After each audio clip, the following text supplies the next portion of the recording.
Corps, Archbishop Charles John Brown, the Excellencies of the Diplomatic Corps today led by His Excellency Koshikawa Kazuhiko, the Ambassador of Japan to the Philippines, and the Charge d'Affaires, Heather Variaba of the U.S. Embassy here in Manila, Senator Francis Tolentino and other members of Congress who are here today, Bataan 2nd District Representative Albert Garcia, Philippine Veterans Affairs Office Undersecretary Reynaldo Mapago, AFP Chief of Staff General Andy Centino, and all our service commanders, Bataan Governor Jose Enrique Garcia, Bataan Mayor Carlos Pizarro, the National Historical Commission of the Philippines Chairman Dr. Emmanuel Calairo, Most Reverend Bishop Ruperto Santos, most importantly, our valiant veterans who are with us this morning, participants to the 2023 Philippines United States Balikatan exercises, fellow workers in government, other distinguished guests, ladies and gentlemen, good morning. My beloved countrymen, we are here today to commemorate a defining moment in the history of our people. We are here to once again remember the heroism, valor, and sacrifice of the countless heroes who, with every ounce of their being, and often with their passing, have made this hallowed ground. We convene here at the Mount Samat National Shrine, built during my father's time to memorialize the heroic struggles of Filipinos and their allies during the war, particularly during the fall of Bataan some 8 years ago. Teeming with rich historical and military significance, Mount Samat was a key part of the plan to defend the Philippines through the so-called Plan Orange. Look to Corregidor Island and Peninsula as the ideal strategic locations from which to defend Manila. It served as a key observation over the entirety of Bataan and as the bastion of our resistance against the enemy. It is here, on this sacred ground, that on April 3, 1942, Good Friday, the enemy forces launched their final offensive to take Bataan Peninsula. Facing them on these imposing but pockmarked foothills of Mount Samat were the 21st and 41st Divisions of the Philippine Army. Battered by months of fighting, it was here that they made their last stand, facing the combined military might of a battle-hardened, well-equipped, well-supplied force.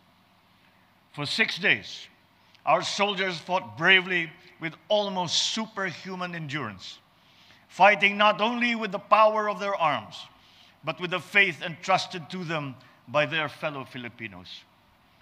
After days of the fiercest fighting yet seen in this theater, our brave soldiers yielded to the superior force of the enemy, with heads bloodied but unbowed, earning the respect of both their comrades and their enemies. Now, we commemorate April 9 of every year as a day of valor. Many dismissed the commemoration of the Bataan siege as ill-advised, simply because it had ended in a most agonizing defeat. But we cannot agree more with our historians, because what we had lost in this incipient battle and had not finished the war had yet to be won. We lost great men and women during that time, ending with the death march. Our most important triumph, though, was that we kept on fighting and that we never lost hope. It has been said that it is inappropriate that we celebrate such loss. For although we lost the battle, the fall of Bataan marked the beginning of the Filipinos' resurgence as a fighting force to defend and to take back the land of their forefathers. Meanwhile, the ferociousness with which Filipinos fought for their country diverted enemy forces from action in other countries around Southeast Asia. Also, The fall of Bataan triggered a series of events spanning 3 years of patience, resilience, and physical and mental toil, during which Filipinos regrouped, fought side by side with their fellow citizens and allies. Citizens from every walk of life quietly and bravely volunteered to join in the defense of our country. It continued with the valiant resistance of our guerrilla forces all over the country, culminating in the Battle of Besang Pass in Cervantes, Ilocos Sur, where the 25,000 Filipino forces, supported by American forces, finally subdued the enemy. In 3 years' time, Luzon would be retaken. The sheer unrelenting spirit of Filipinos working hand in hand with allies overpowered enemy forces' stranglehold over Luzon. Through significant victories at the Balete Pass, Villaverde Trail, and Besang Pass, it ultimately led to the defeat and surrender of the enemy later that year. Our world has turned many times since that war. We live in a different time now. Those who once faced each other in battle now work together for peace. So one might ask, is there still a need for heroes? Do we still have within us Filipinos that character of heroism that has defined us as a people for all our history? We need only look around us to find the answer. We see it in our veterans, some of whom are here with us today. They have passed on to us this shining legacy, this treasure for us to burnish. We see it in the eyes of every child who looks to the future with hope and eager anticipation. The answer lies in every Filipino who toils and sacrifices to feed their families, help their communities, and serve their country. And so, we must celebrate these golden deeds that uphold the spirit of patriotism. Celebrate all the individual acts of valor and of sacrifice. We celebrate the Filipino spirit. We celebrate our countrymen's deep, abiding love of every Filipino, love for our land, love for our people, and love for our freedom. We have been called upon to stay true to that tradition that Filipinos have demonstrated throughout our history. And so it is today that the spirit of heroism is once again asked of us by our country.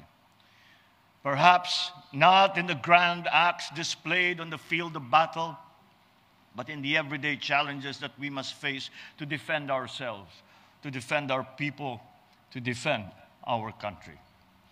What better example of that Filipino nobility of spirit could there be than what was once again demonstrated in the last worldwide crisis, where our men and women rose to the challenge of facing an unseen enemy, a new global challenge.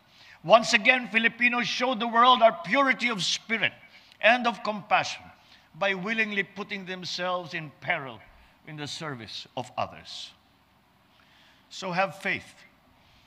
We can look to the future with confidence, girded with the knowledge that the most noble Filipino quality of heroism is aflame and burns brightly in every true Filipino. For that, we thank our heroes, those who fought and bled and died here. For they have shown us the way, not necessarily an easy way, to make us the best citizens of our republic.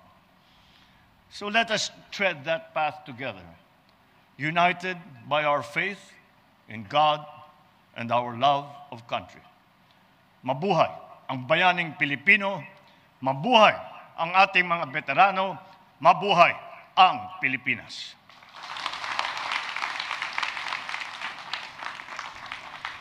Thank you very much, Mr. President.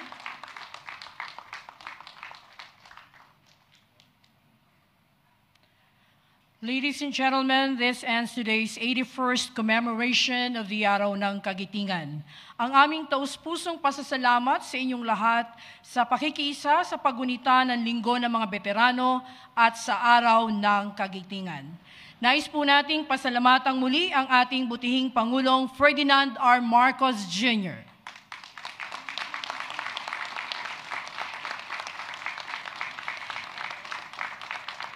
Isa rin pong masigabong palakpakan para sa ating mga veterano.